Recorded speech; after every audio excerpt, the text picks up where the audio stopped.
Hello, dear ones. Welcome to your 2024 May forecast. This is a month to get excited about. It is a new beginning. It's time to take a big sigh of relief after the eclipse pattern, the Mercury retrograde, and all the planets moving Pisces.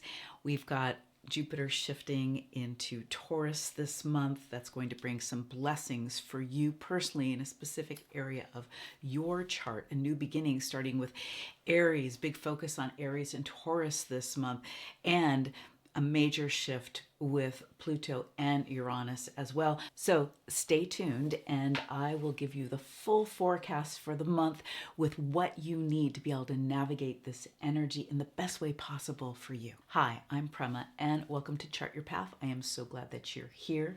I welcome you back. If you're a subscriber, I appreciate you being here if you're new and would love to have you subscribe so that you can get the updates regularly. And also to any of you, leave me a comment. Tell me what's going on for you after all these eclipses and the energy, how it's been. If you don't know what your ascendant and moon sign is in Vedic astrology, the link is in the description to get the free chart calculator. You'll also get a free guide on how to read your chart so these astrology updates will make more sense for you. We start the month with a transit that we've all been waiting for on May 1st. Jupiter moves into Taurus. Jupiter is our great sage. It's our visionary and our teacher as well.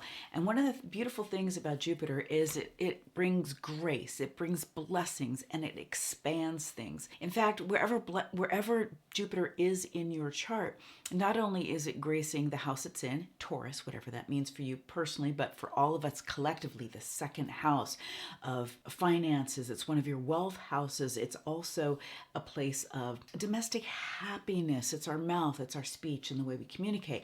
Well, it expands things, it brings grace, and it also aspects the trine. So it's going to aspect all of the earth constellations in your chart and as well as the constellation of Scorpio and whatever that represents. So it's very unique to each one, every one of us. It brings a huge blessing. Now, it's going to bring that in a way of wanting us to grow, in a way of stability and groundedness and abundance on a collective level. Jupiter was in the sign of Aries for the last year, and in the sign of Aries, it was really expanding our independence, our identity, shifting our identity, our confidence, and putting more focus on ourselves and that identity shift, and also bringing out more of our authenticity. But it was tied up with the eclipse pattern from the spring of 2023 until December of 2023. So it's just the last few months we had Jupiter free of that eclipse pattern, but it was aspected by Saturn too. So now as it moves into Taurus, we get more of that pure Jupiter energy, but in a very practical, focused, and grounded way. This is a place where we're willing to work hard for harmony, for stability, and for material wealth. On a collective level, also, we're going to be realigning our values, and you're going to want to take a close look at some of your values around how you create security, how you create stability in your life, and for your family and your financial life as well. And there's going to be some shifts and changes. You're going to expand that in some way over this next year. I'll be talking about Jupiter more as I bring you more updates through this year, but Taurus is ruled by Venus. Venus is our great artist, our great connector. Venus is currently in Aries. I'll talk about Venus in just a bit. But in this place of Taurus, Jupiter's asking us to really look at our self-worth. Are we really believing in our own value? That's part of our values, not just our values about the outer world, but what do we value within ourselves? Our integrity, our words. Do our words match our actions and our beliefs? Now, on a financial level, again, we're going to see an expansion in finances. The financial markets will change. Of course, they'll be up and down. That's what markets do. There's a gaming process involved with that, and Mercury is connected to the markets as well. But we may see over this next year, more new currencies, or some new currencies, take more of a foothold and some drop away. There are changes to be made here. Not only our security, it will be important to us, but also that material abundance and that luxury. And we're going to want to also make sure that we don't overspend in those luxuries and those comforts. That's one of the shadow sides here. You are going to grow your own perceived sense of value. And a lot of your security comes from your perceived sense of value. Your value is connected to your self-worth, to who you are, to your gifts, to your soul blueprint. If you don't already have your Sacred Wealth Code reading, then the link is down below. You might want to get your Sacred Wealth Code reading because it really helps you to understand what your unique gifts are, where you're stuck in your shadow, how you can value yourself more and take prosperity and purpose and really bring them together. Taurus also brings in a great concern for the planet and for nature. It's grounding. It's going to be a time where we're going to see more environmental awareness, but not just the awareness, the actual practical action to put some of that awareness to good action. Jupiter will also aspect Ketu from where it's going to be in Taurus, because Ketu is in Virgo. It has the fifth aspect. This is going to bring some grace to the eclipse pattern we will still be in for over a year. So that's going to bring some expansion and open us up to a higher vision, a higher purpose. This is really bringing in that energy of the visionary in an inside out kind of a way. Ketu is very intuitive, lasers deep within, but this will help bring some expansion to that, which will be really wonderful. You're going to want to rely more on your knowledge and your wisdom and your teachings than just the outer world so much. That's what Jupiter is about. Jupiter is a great guru. And so with the guru, we want to lean into wisdom, which is knowledge experienced. We want to lean into knowledge and what we're learning, what we're teaching, and what we can bring forward and learn from the great masters who have gone before us. So that in Taurus, we can embody that knowledge. We can actually live it, bring it from our soul down to the soles of our feet, instead of just having it be in the intellectual realm. So with this energy, make sure that you are getting out and you are grounding. You're getting your feet on the earth. The shifts that you've been going through, how can you bring those down to earth in a practical embodiment kind of way? So if you've had some clearing out and falling out around your business, around your relationships, just internal spiritual processing, around your health and well-being, and now maybe you're getting some new clarity, or there was a big shift that happened through the eclipses. Okay, now how can you start to live that more into the new identity of you? That is what is going to be, you'll be called to over this next year, and how we're going to be using Jupiter here. On May 2nd, Pluto is going to go retrograde at 7 degrees of Capricorn. And this is an energy of subconscious forces and things that are underneath the surface, laying below. That's really what Pluto puts its attention on. It's also related to renewal and rebirth. But with that renewal and rebirth, there's usually something dies before something comes forward. It's been in Capricorn.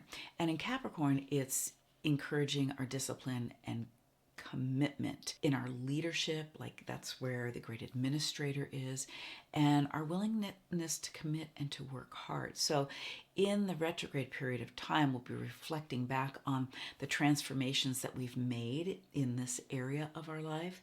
It's a powerful time to do inner work, and then we can recreate a new structure in your life for embodying what this is bringing to the surface for you, embodying the transformations.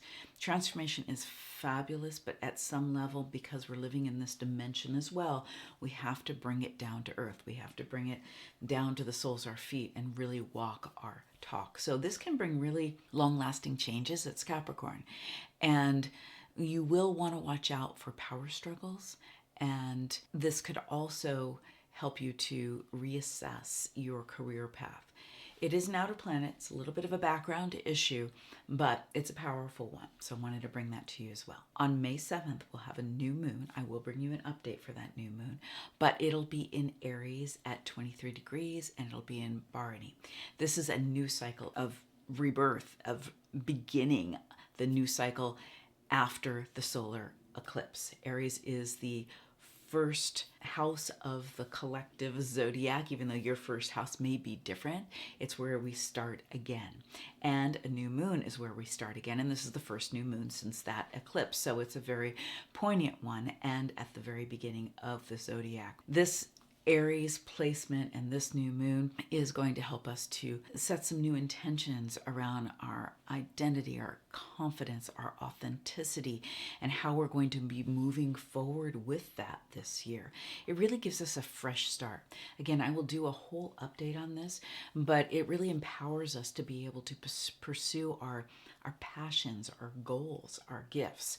This can give us the ability to really jump our timeline and really brings in some acceleration because of where it is in Bharani. Bharani helps things also fall apart and that it's time to let go of, but we can then start again once we release the past. So it'll be a great opportunity to move past some of that debris that might still be keeping us from starting new again. So if you're not already subscribed to the channel, I always do new and full moon updates as well as the monthly update and other videos to help you to navigate all this energy. So please subscribe. On May 10th is a very special day. This is where the sun and the moon are at the peak of their brightness. And it actually means like that which never diminishes. And it's said to bring victory and success. So use that special day of May 10th to initiate any challenging task, anything that you need some extra courage for. That's a great sacred day to plan to do that. On May 10th, Mercury is going to finally move to Aries after its long stay in Pisces, where it's been debilitated, retrograde, in conjunction with the North Node of the Moon, Rahu. Mercury, our great communicator, are also our great merchant because Mercury does rule the business and rule the business quarter. And thank goodness it's no longer debilitated and retrograde. You may be feeling emotionally and mentally like you've been feeling a bit out to lunch, hard to focus, especially for those who are Virgo and Gemini ascendants, or you're running your Mercury Dasha.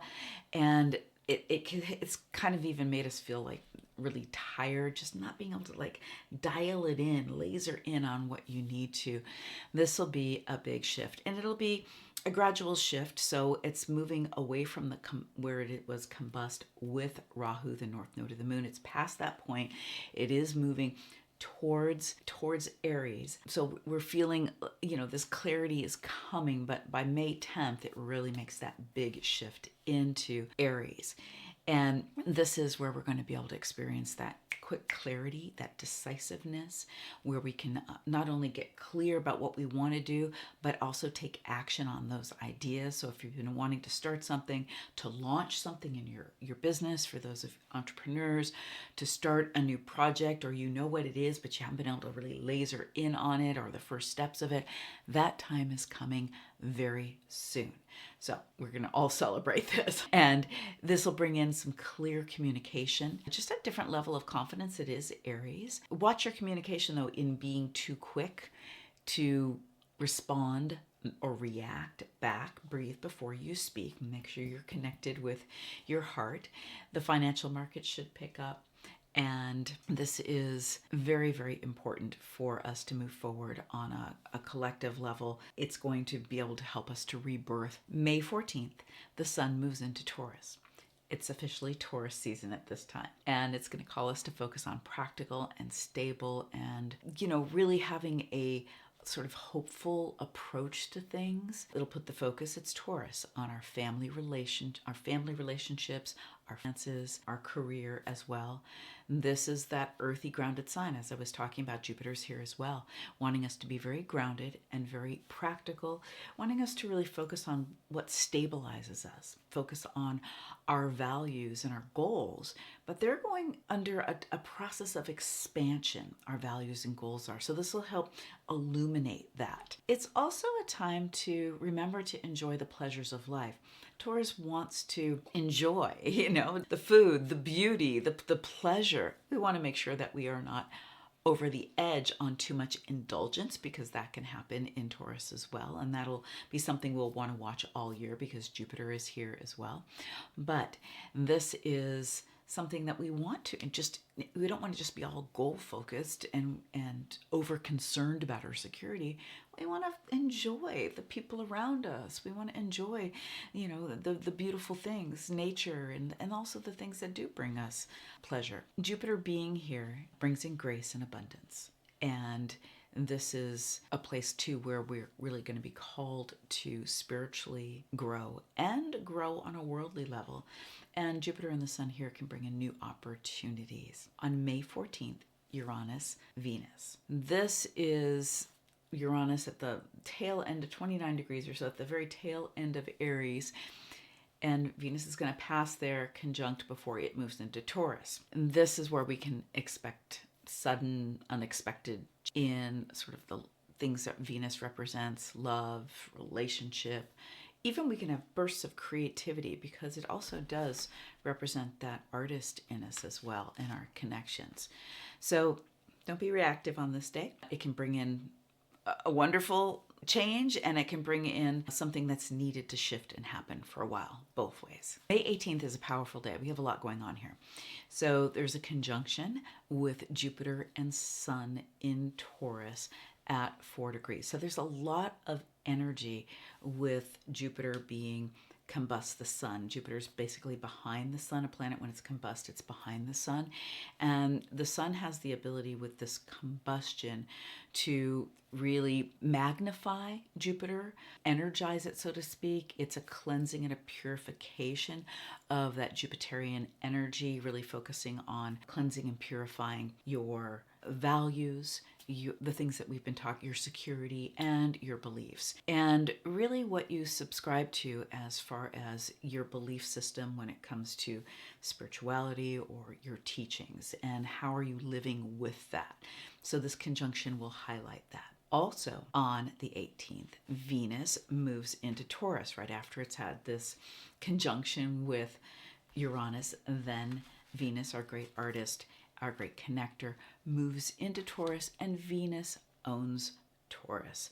So this is a super powerful transit here. Jupiter is going to be here as well. So now we'll have Sun, Venus, Jupiter, and Taurus here together.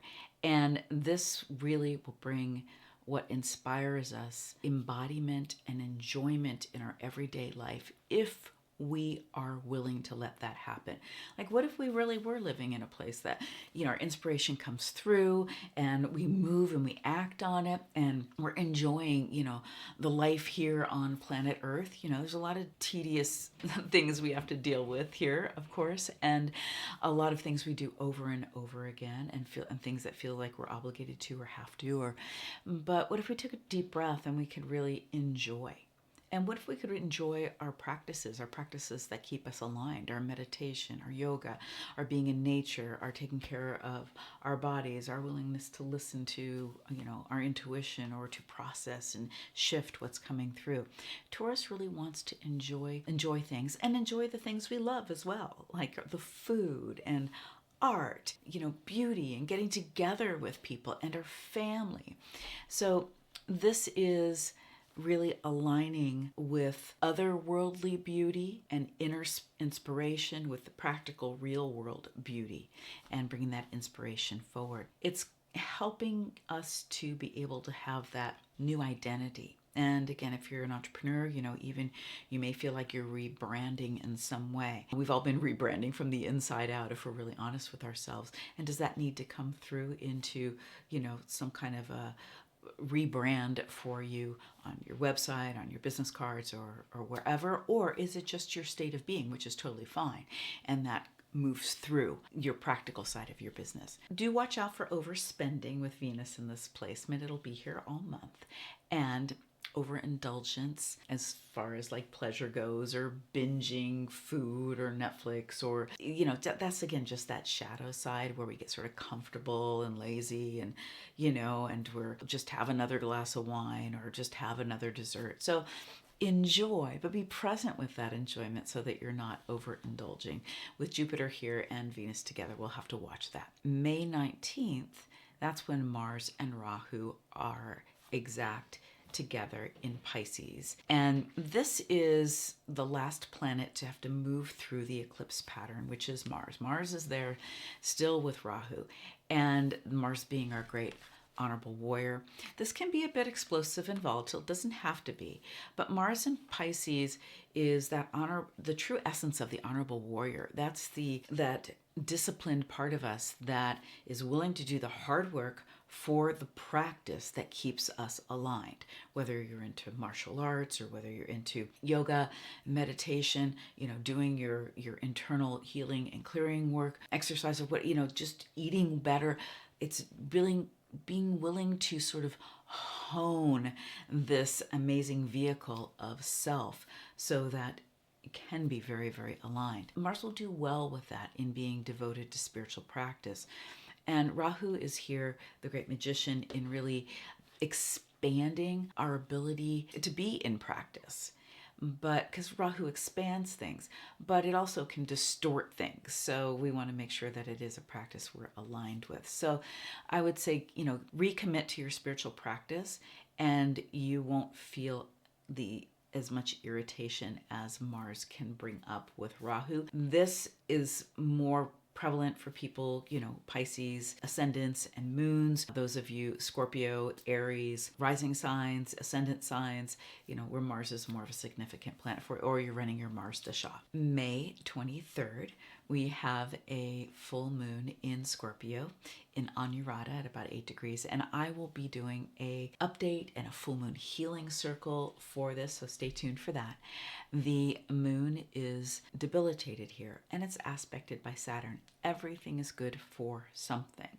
So even the debilitated moon is good for something. It's good for going deep inside. Scorpio is very much about devotions, but it can be an intense and transformative time, but it also can feel kind of volatile if we get hooked into our imagined fears. So Scorpio does give us the courage to transform those fears, to heal anything that's holding us back by really transcending those deep-rooted patterns, those societal programming, the limiting beliefs, and we'll be working with all of that and shifting all of that in the full moon healing circle. May 31st, Mercury comes into Taurus. This is very exciting. It's very end of the month, and Mercury now has just whizzed right through Aries. See how fast Mercury can move? It came in on the 10th.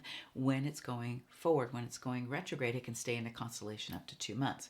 Now, this is exciting because it is joining Venus, it's joining Jupiter, and when we have these 3 benefic planets together, it's called us to yoga. So it's all the energy of Taurus, that wealth, that abundance, that security. These are all knowledge-based planets. So Mercury is going to be analyzing and creating a plan. It's going to be lifted up by the energy of Jupiter and Venus, and Jupiter and Venus are great teachers.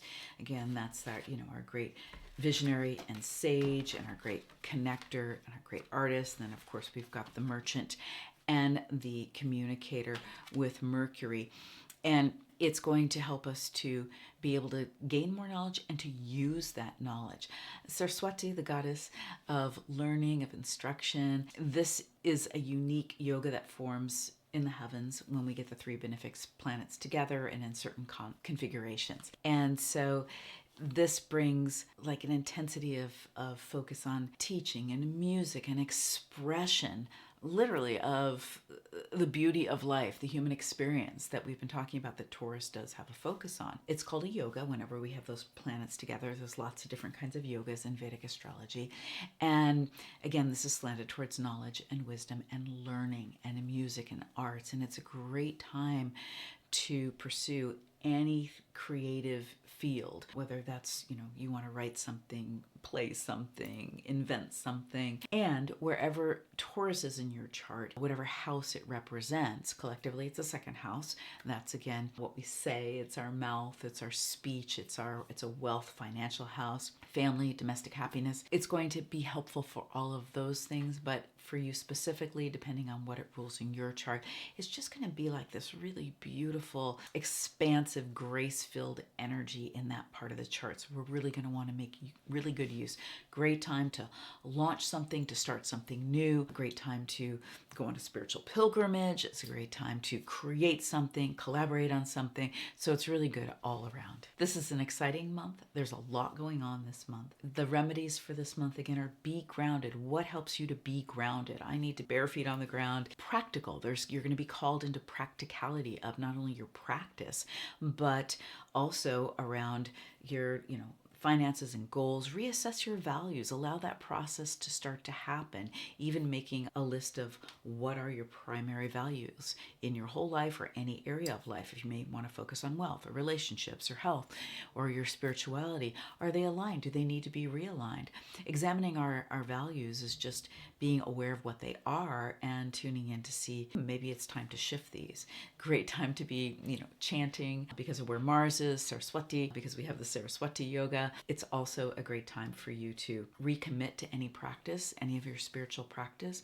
It's a wonderful time to do healing, but you're going to have the courage to start to step into a new identity. That'll be going on over the next year, but you'll have to start to form that and some really great energy to do that. So allow yourself to step into what's new, whether it's your physical appearance or whether that's, an internal shift for you. If you're wondering what your Sacred Wealth Code is and you really want to tune in with your gifts, then get a Sacred Wealth Code reading or even a free archetype from your reading by doing the Sacred Wealth Code quiz. The links to everything is down in the description. Of course, there's my book, Your Sacred Wealth Code, which is very much of a workbook playbook. There's all the oracle cards as well. All my readings and links are down below, including my solutionary blueprint, where we dive in and get into deeper mentoring about how to take your gifts and form them into what it is you want to offer the world and create your prosperity from that.